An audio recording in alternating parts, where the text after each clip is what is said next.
नमस्ते बच्चों, आज हम आपको आपकी दूसरी पुस्तक मधुरम पढ़ाने जा रहे हैं। देखिए, इसका पहला पाठ क्या है। पाठ 1, चित्रकथा। इस चित्र को देखकर एक कहानी हमें बनानी है। तो देखिए, कौवा और लोमड़ी।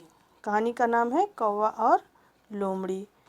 अब देखिए चित्रों को ध्यान से। पहला चित्र एक जंगल का है, उसमें एक पेड़ है और भी बहुत सारे पेड़ हैं। एक पेड़ पे एक कौवा बैठा हुआ है और उसकी चोंच पे एक रोटी का टुकड़ा है।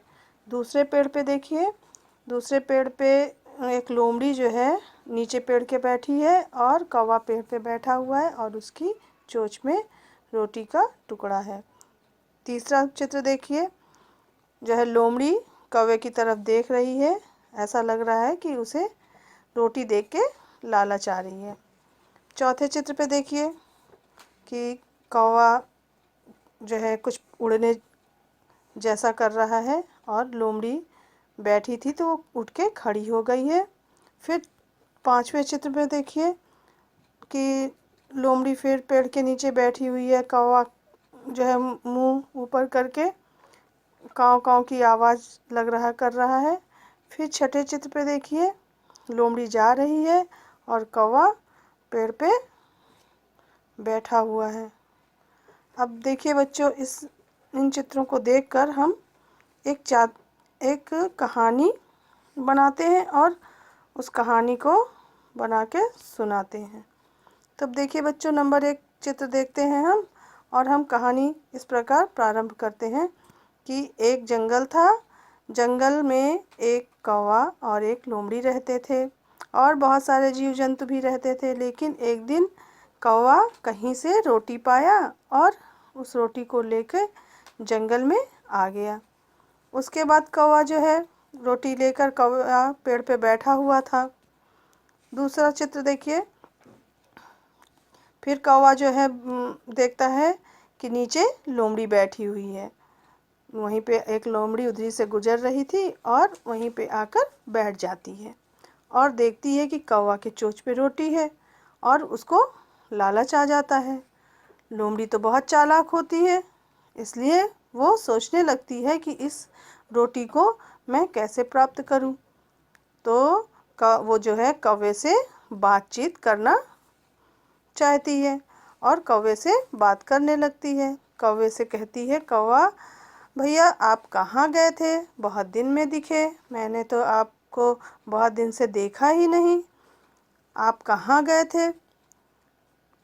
आपका गाना तो बहुत ही मीठा होता है। मैंने आपका गाना बहुत पहले सुना था, तब से आज तक मैं आपका गाना ही नहीं सुन पाई। आज मेरा बहुत मन कर रहा है कि मैं आपका गाना सुनूं। बार बार कौवे की बड़ी बड़ी तारीफ करती जा रही थी लोमड़ी और वो चाह रही थी कि कैसे भी कौवा कुछ बोले और उसकी चोंच से वो रोटी का टुकड़ा गिर जाए और मैं वो रोटी का टुकड़ा लेके भाग जाऊं। यही सोच के वो बार बार उससे कुछ ना कुछ बोलने की कोशिश कर रही थी। कौवा बार बार अपनी तारीफ सुनकर खुश हो रहा था। लोमड़ी कह रही थी, कौवा भैया गाना सुनाओ ना, मुझे आपका गाना सुनना है, आप बहुत मीठा गाना गाते हैं। बार बार ऐसा कहने पे कौवा बहुत ही ज़्यादा खुश हो गया और खुशी के मारे उसने जो है अपनी आवाज़ निकालनी प्रारंभ कर दी।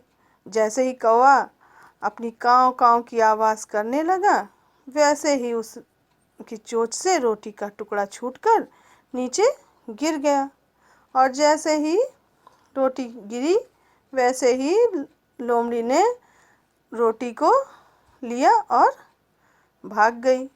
कौवा देखता रह गया और सोचता रह गया कि मैंने ये क्या गलत काम कर दिया। अगर मैं काँव काँव नहीं करता तो मेरी रोटी नहीं गिरती और ये लोमड़ी जो है ये रोटी लेकर नहीं भागी होती। अब मैं क्या करूं? उसे बहुत पछतावा हुआ। इसीलिए बच्चों, चालाक लोगों से थोड़ा सावधान रहना चाहिए और अपनी झूठी प्रशंसा सुनकर बहुत ही ज़्यादा खुश नहीं होना चाहिए कौवे की तरह कि जो है आप अपना ही नुकसान कर दें। कौवे ने झूठी प्रशंसा सुनकर ही प्रसन्न हो गया और वो फिर काँव काँव करने लगा और उसकी रोटी छूट गई और लोमड़ी लेकर भाग गई।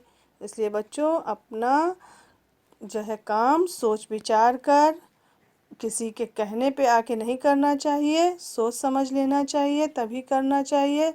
नहीं तो कुछ लोग ऐसे होंगे जो कि आपकी झूठी प्रशंसा करके आपको नुकसान पहुंचा सकते हैं। इसलिए बच्चों आप लोग अपना कोई भी काम अपनी समझ से ही करिए, किसी के बहकावे में आकर ना करें। इस प्रकार ये कहानी समाप्त होती है। ठीक है बच्चों, थैंक यू बच्चों।